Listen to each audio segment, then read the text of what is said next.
नमो भैरवदेवाय नित्यायानन्दमूर्तये विधिशास्त्रान्तमार्गाय वेदशास्त्रार्थदर्शिने दिगम्बराय कालाय नमः खट्वाङ्गधारिणे विभूतिविलसद्भाल नेत्रायार्देन्दुमालिने कुमारप्रभवे तुभ्यं बटुकाय महात्मने नमो चिन्तप्रभावाय त्रिशूलायुधधारिणे नमः खड्गमहाधार ऋतत्रैलोक्यभीतये पुरीतविश्वविश्वाय विश्वपालाय ते नमः भूतावासाय भूताय भूतानां पतये नमः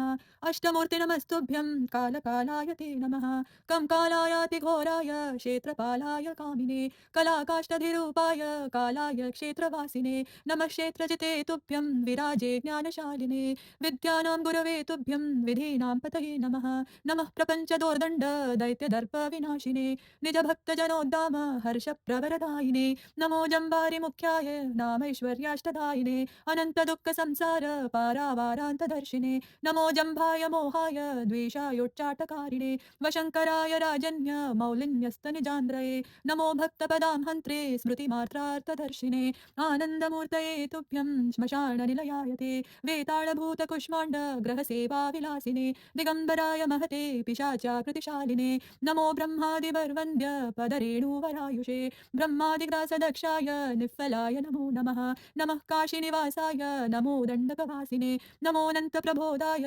भैरवाय नमो नमः इति श्रीकालभैरवस्तोत्र सम्पूर्णं श्रीकालभैरवार्पणमस्तु शुभं भवतु।